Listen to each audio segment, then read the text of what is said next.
Hello, hello, hello. Welcome to the Backroad. My name is Ethan Levesque, better known online as the Mainah Man. Using the ideas and principles that have guided my own life goals, my own work, my own creativity in business and marketing, I'm here to discuss the strategies that actually help to build strong relationships with your audience, no matter your platform. Coming up on the Backroad, we're going to talk a little bit about what we just did, right? We're not in my studio. We are at Rocky Knoll Golf Course in Orrington, Maine. We just shot Northern Oak Season 2. Northern Oak Tournament Season 2, and I think it went pretty well. I'm really excited, looking forward to a conversation about how that went. I'm also gonna try to navigate a quick conversation about what it means to balance your work and your creativity. I think that's a pretty hard thing for any artistic type to do, especially one who wants to be self-employed. And lastly, I think we're gonna end the episode with a little bit of FAQs, and we'll talk about the myths in our industry that we want to bust. So all that and more right around the corner.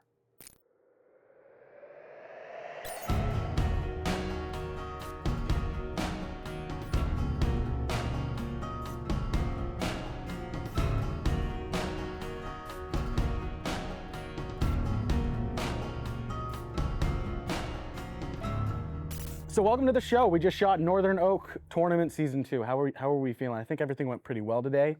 I'm a little sore. A little sore? Yeah. Last week I was golfing with Jedi in Augusta, just to like try to warm up a little bit, and we hadn't seen each other in a while. We had some good banter, and it was the first time we got to hang out in person since the first shoot. And that was the biggest mistake. I spent 4 days just like bath salts in a bathtub and like just having my girlfriend, rub essential oils on my forehead and my shoulders. And so tomorrow is going to be the worst for you guys. I guarantee it. Except professional golfers are probably. I mean, I only play like 16, 17 times a week. So I don't know if I'd consider that professional, but 30 or 40 holes a day. Yeah. Is usually, as you can tell. Yeah. As you can tell from Well, episode you came 1. third. I mean, you did it pretty well. I mean, I wasn't shocked at all. Yeah. I was shocked. I played Wii Sports like 10 years ago, like golf on Wii. Yeah, that makes me pro, right? See, I feel like that we should have known ahead of time. You should. Like you should I'm have sorry, had I didn't prepare you for it. But anyways, for that. There we go. This is what the entire day was like. It's like 10 seconds of relevant content and then an incredible conversation that we couldn't quite explore further. That's the whole day. I want to give you guys a quick opportunity to introduce yourselves. Who are you? What's your brand? Who are you here representing? What are you about? Yeah.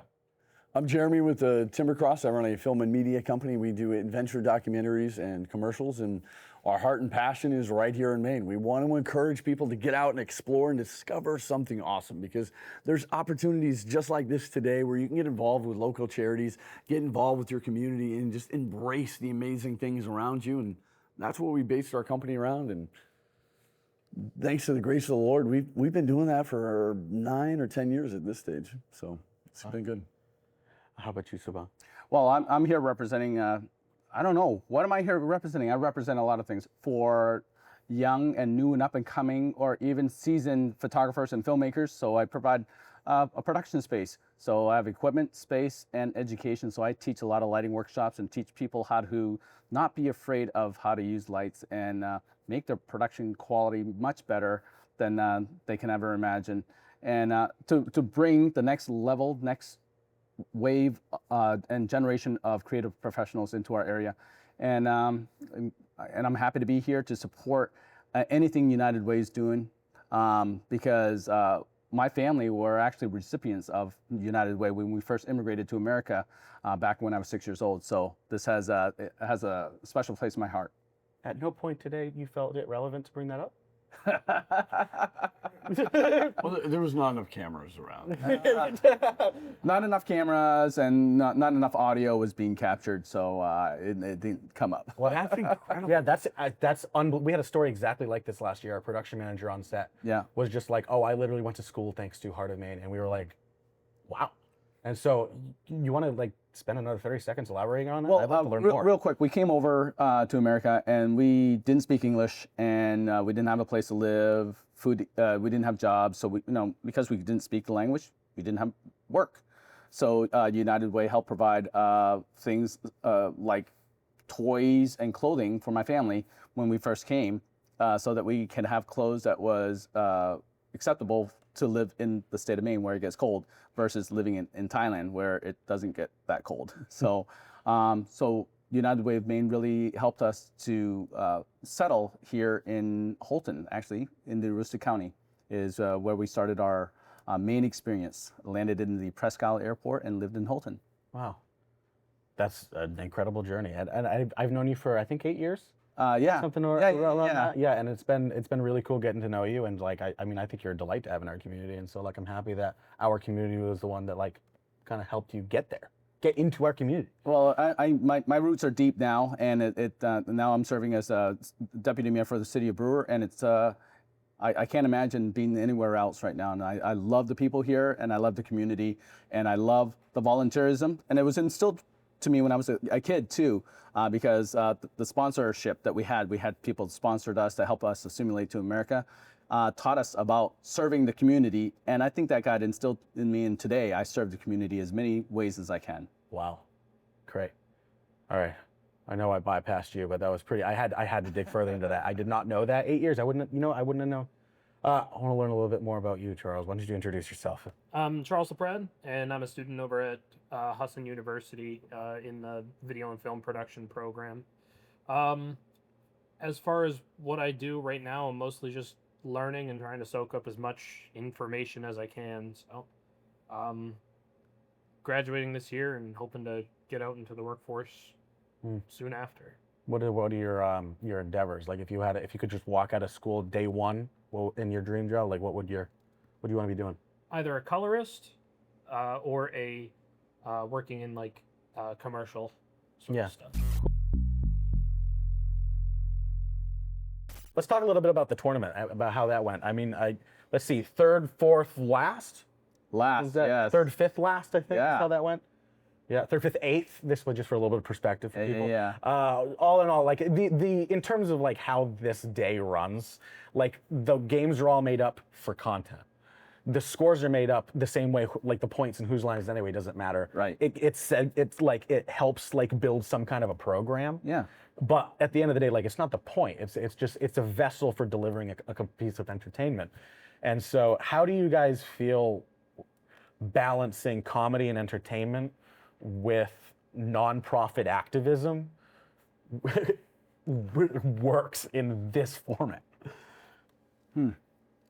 I mean, I love the idea. I mean, there's so many causes to get behind, and the Heart of Maine United Way has been an amazing one to get behind because of the amount of people that they can help locally in the state. So if you can get 8 people together to have fun, to goof off, to not take this game ultra serious, but to be able to break out of the shell, to goof around and to do something besides just sitting here and asking for money, but to bring that influence to people, it's been incredible. Like the fact that we were able to play 4 different games, like from training wheels to cheating. I don't know what the name of the last one was, but like that gamut of games, it was just phenomenal. And everyone's laughing, everyone's being funny. We're throwing each other around at the end, stealing each other's clubs. Half of us are missing the ball 90% of the time.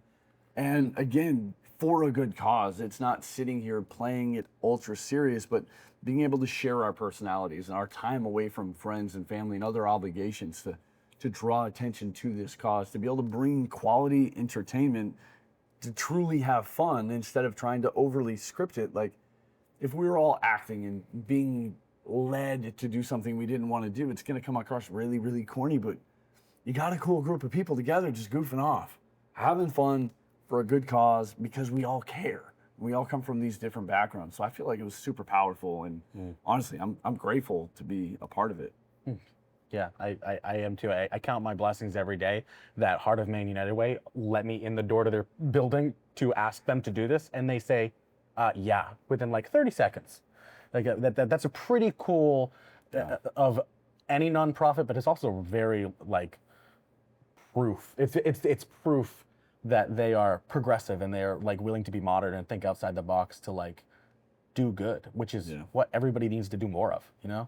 When you told me about the project, I looked it up and I was like, wow, this is a great way to deliver a package to the people that are that may want to know more about what United Way of Maine does, and to have people be involved in that charity work in our community. I thought that was an awesome way to do it. It was refreshing to have it be entertainment, and it was great for us because we were able to connect with people that were outstanding in our fields and what we do, and people that I've followed online already. I mean, I've followed you for a long time, and I thought your work was amazing. We've seen each other some of the events, and I'm like, man, I'm like hanging out with some cool people today. And it wasn't like a regular charity work that I've done where you go and you sit, you volunteer in a way.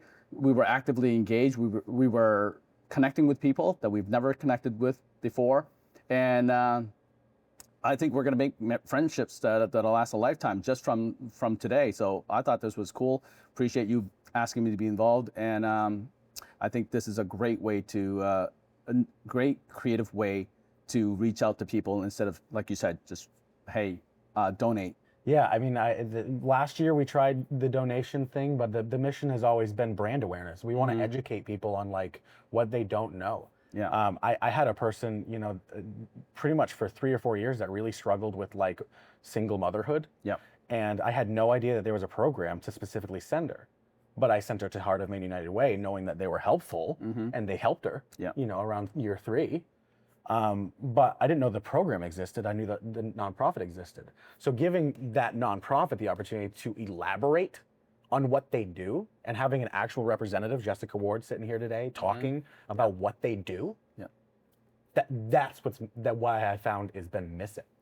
Well, I mean, I think the government can only reach so far and do so much to individualize the care that the citizens need. And sometimes charities and nonprofit groups are able to reach individuals in a personal way and meet their needs specifically. To see like a single mother being taken care of and things like that, or programs where it's just not feasible sometimes for the national government to take care of. We have to rely on and support nonprofits like this. Yeah, couldn't agree more. Well, I'm thrilled that you guys liked the tournament. 12 months of my life have been just staying up at night and puking in parking lots the day of, because this is terrifying to actually try to accomplish. But I want to ask, what was your favorite part of the day? What was your least favorite part of the day? Oh man, just the camaraderie. You know what I mean? Just to be able to get out here and play a sport that I do not play. I am not a golfer. It's hard to believe. I know I look professional. I didn't teach Tiger Woods. That's just a rumor you read online. But you're good with woods. But I'm good with woods. But just to be able to get out here and get out of my comfort zone, and again just to hang out with a bunch of people that are like-minded, and the idea that we're helping build brand awareness for a good cause, like with organic content that's just fun to be a part of and fun to watch. That was my favorite part. My least favorite part was missing the ball over and over and over again until there was a giant crater in the ground. And I still wouldn't hit the ball. It did make for good content, Val. There was 8 people watching that were in physical pain. Yeah. Because they couldn't laugh. And they're just all like, Oh, I laughed. oh yeah, I know you laughed. You're sitting in front of me the whole time, and that's why I went out of my way not to, because I was like, one's enough. They need one. One needs to be out there, like laying out the reality of the situation. But 8 would be bad practice. And so, that was that was a moment. You know, Coraldo, my crow pet that we nursed back to health, probably a strong second. To be able to be a part of something like this, and also just nestle this beautiful bird that was in need back to health, to bring our team to victory. Like the fact that that bird carried our team to victory in episode 1. Yeah, it's true.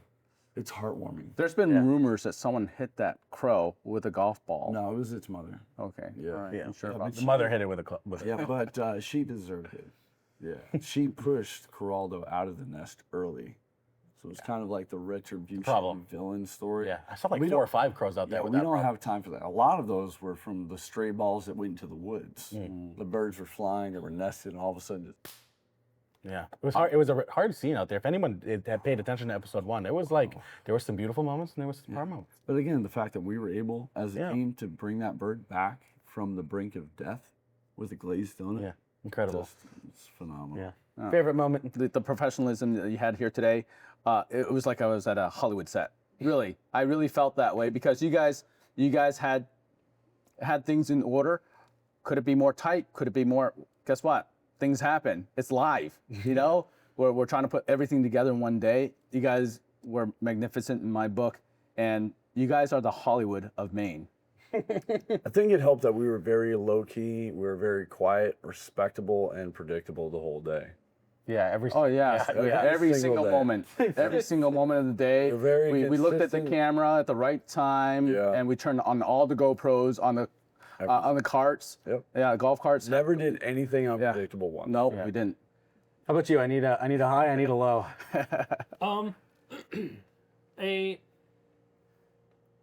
A high for me had to be, like you said, the overall morale.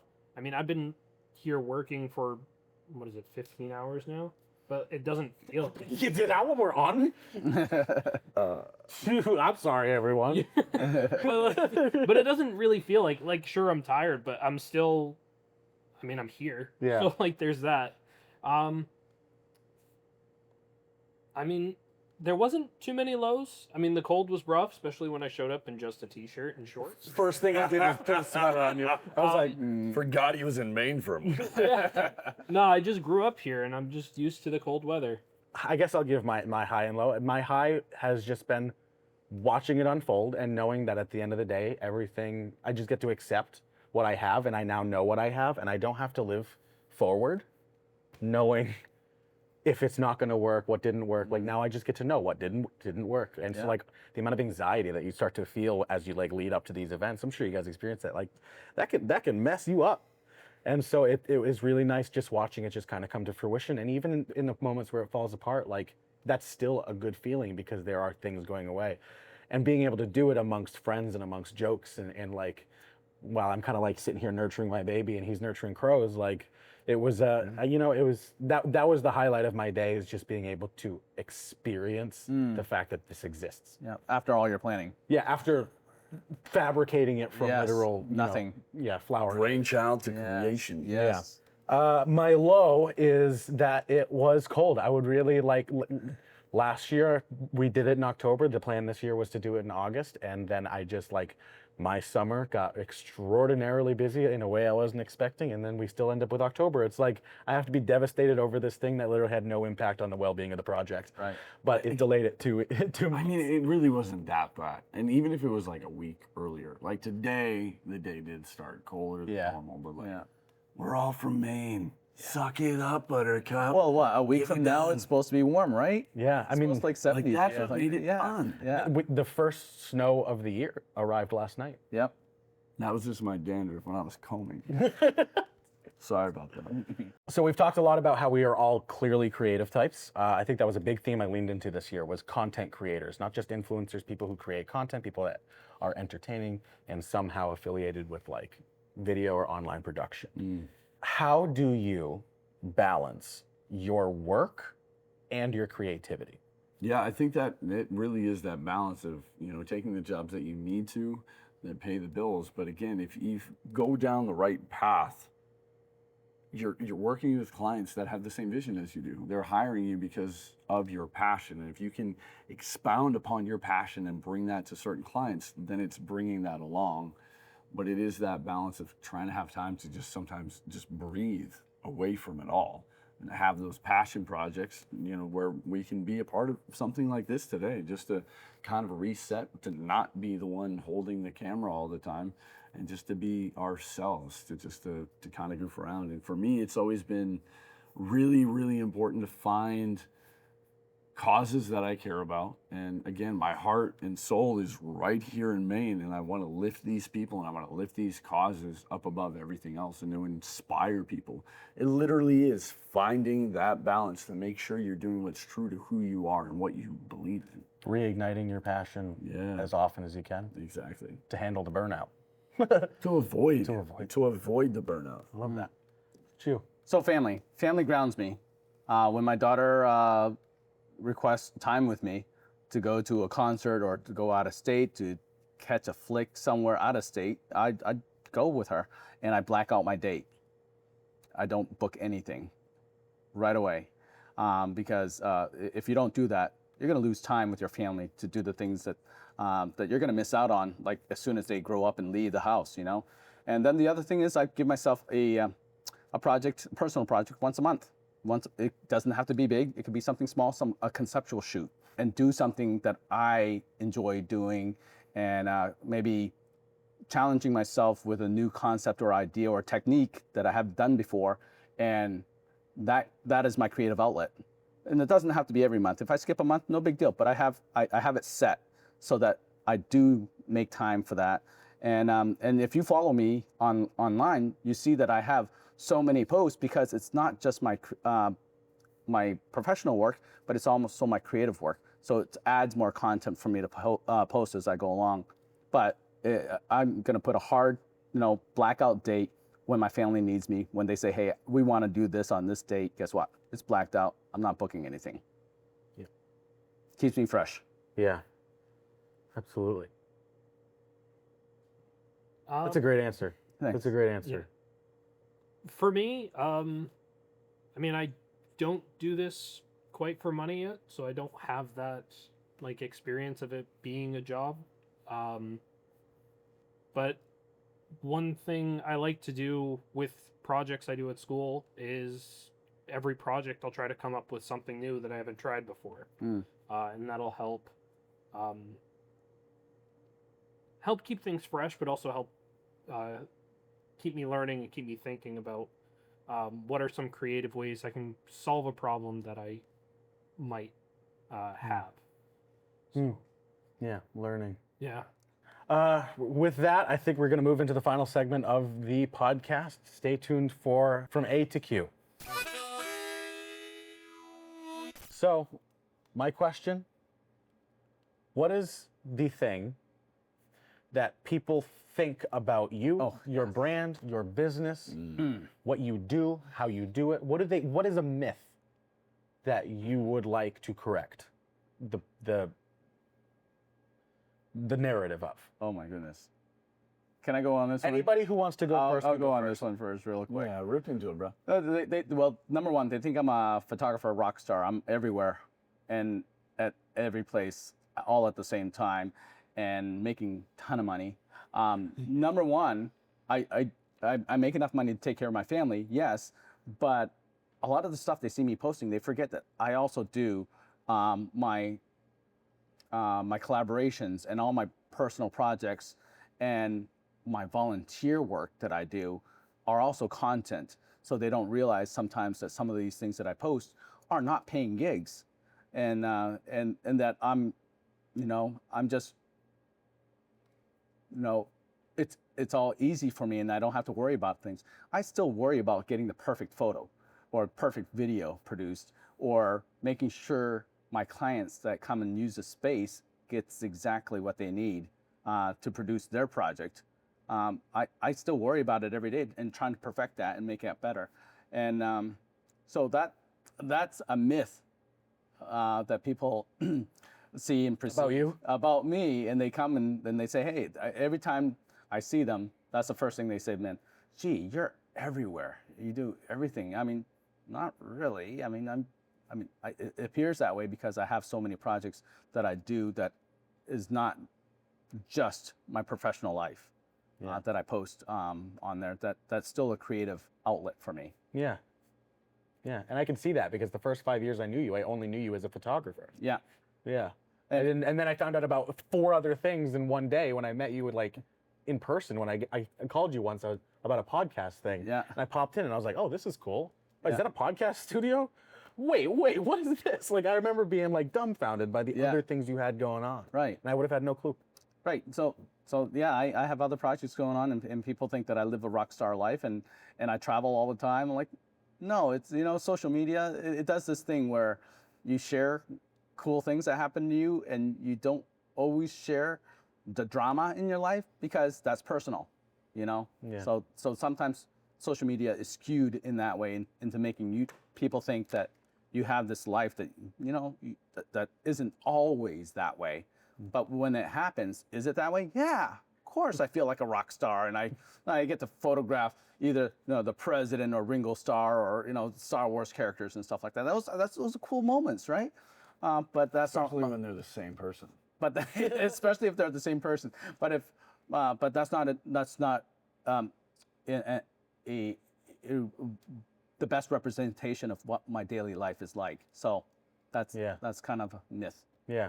Yeah, I would like to piggyback on that because, I have been blessed to be able to travel quite a bit, especially over these last few years. But, a lot of people don't see that behind the scenes grind of like everything that goes into it. There are production companies that do multiple roles, and since the foundation of the Timbercross, it's been me, myself, and I, and my editor Phip, which is me, calling it Fix It and Post, and you just do everything, and you have to do so much for free to build your reputation and get out there. And yes, there's cool adventures that we go on, but when I travel, it's not a vacation.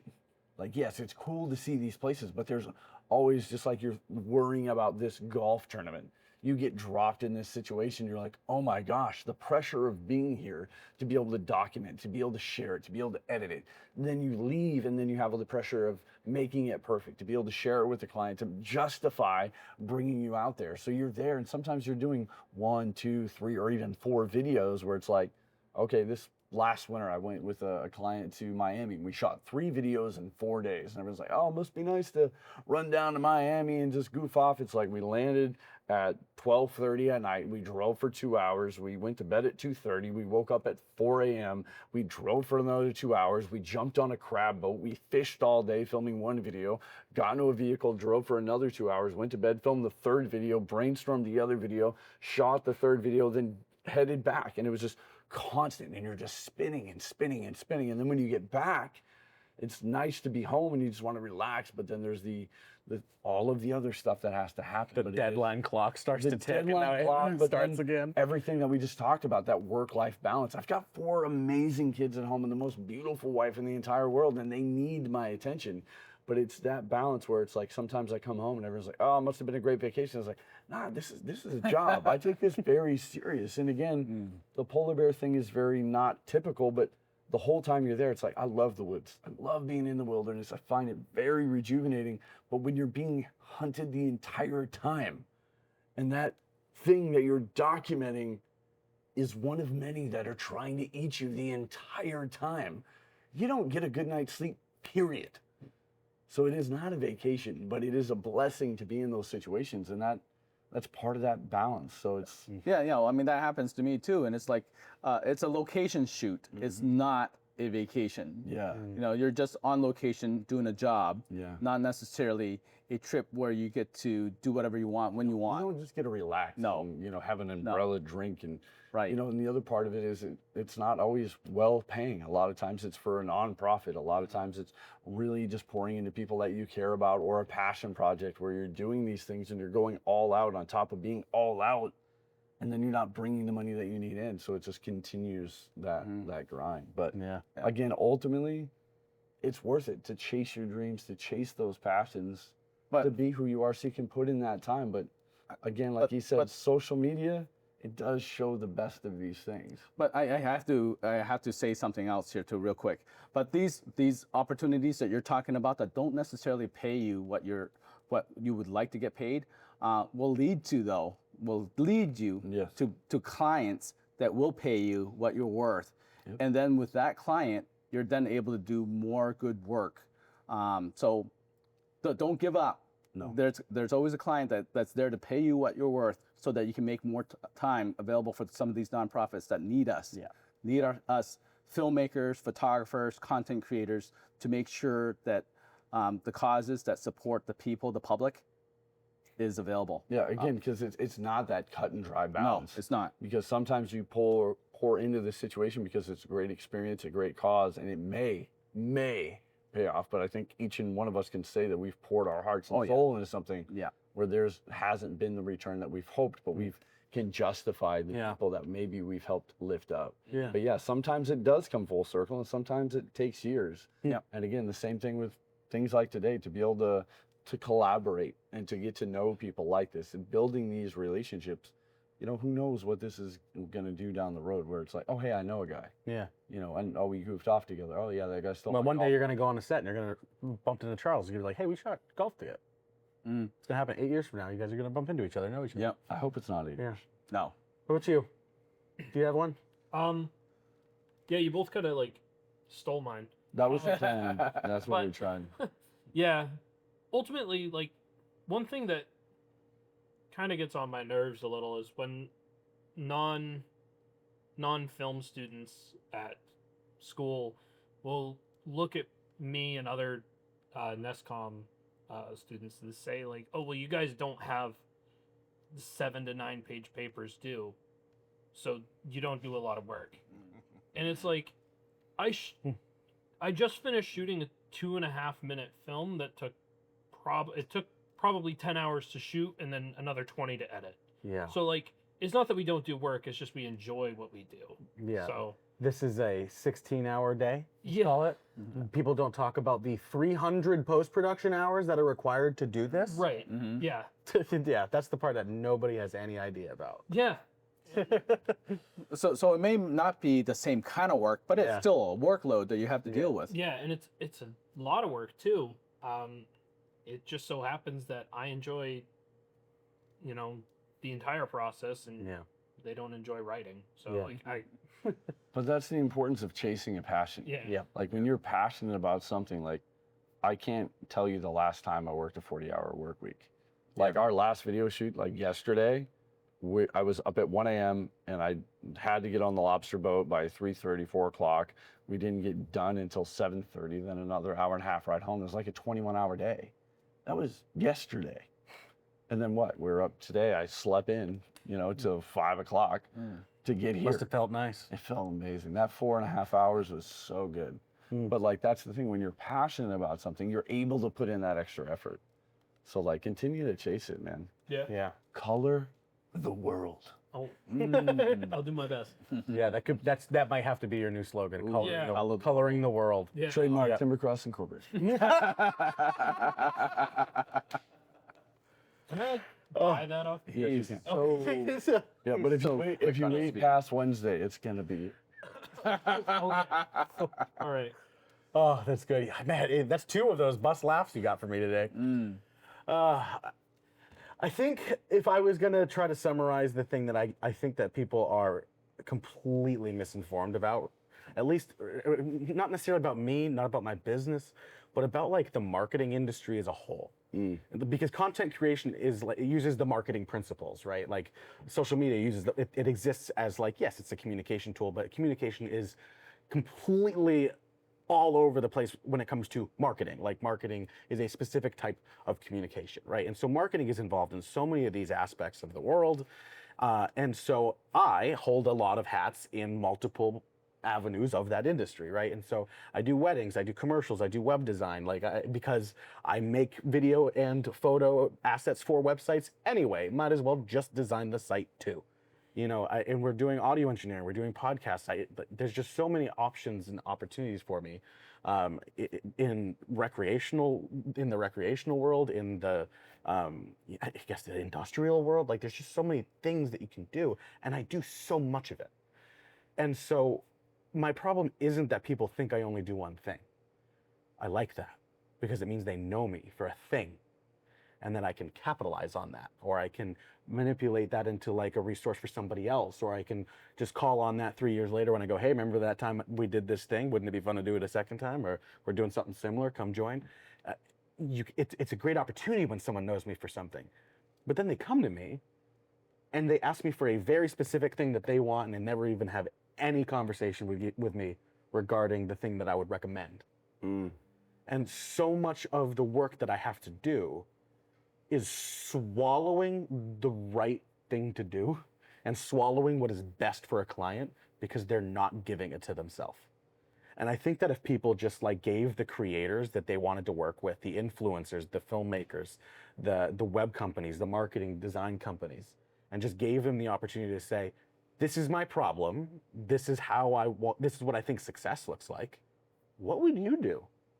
And then you give them a solution that they don't immediately reject would be Man, but there's icing on the cake. But there are a lot of clients that do, and I feel like you're on the right path where there's a lot of clients that just don't understand what they don't understand. Yeah. Right. And again, proof of concept, to go back to your point, like when we create work that shows a solution or shows a passion and someone sees that, they're like, I need that.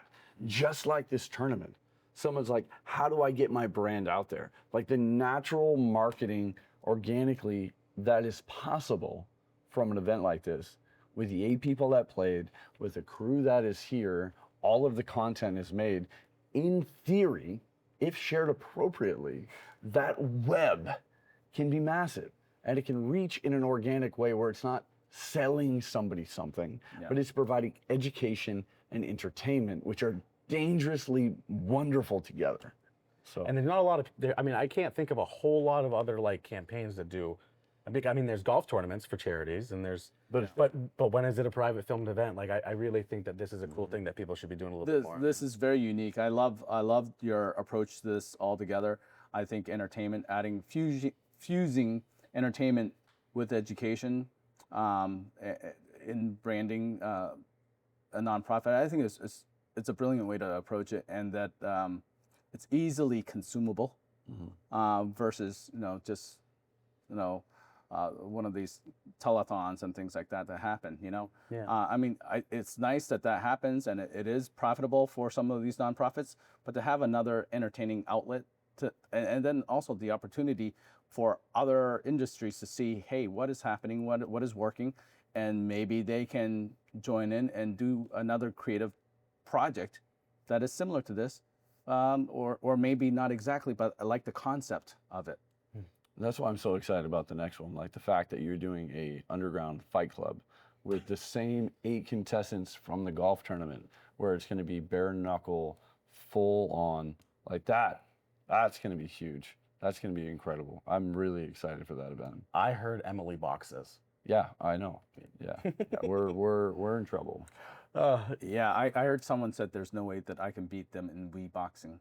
That was me. Oh, that was you. That was me. Okay, that was you. I stand by that right here, right now. Well, I already told you that I'd throw up my hands against you with See, that's Wii your problem, because then your face is exposed. It would be. My little me. But I would definitely challenge you with Wii tennis anytime. Wii tennis. We can. And What happened to Mario Golf on the N64? That was mine. Can we just go back to Mario Kart? Can you please? Mario Kart. Can you please put on a Mario Kart We need to tournament? do a Mario Kart. That's actually an outstanding idea, and I will. Please don't. I'm trademark Timbercross.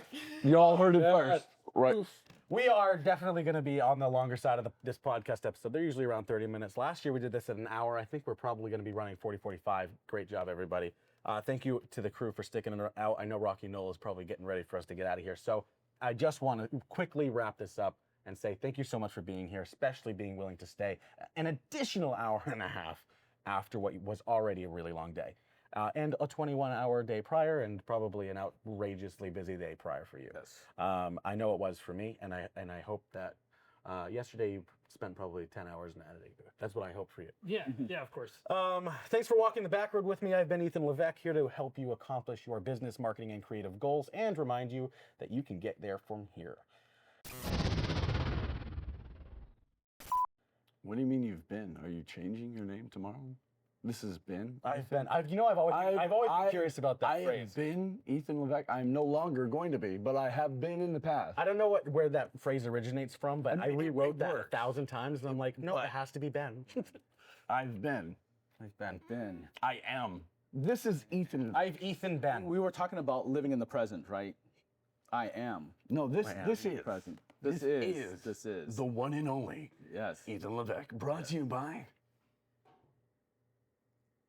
the Timber Cross. I was like, who you got what?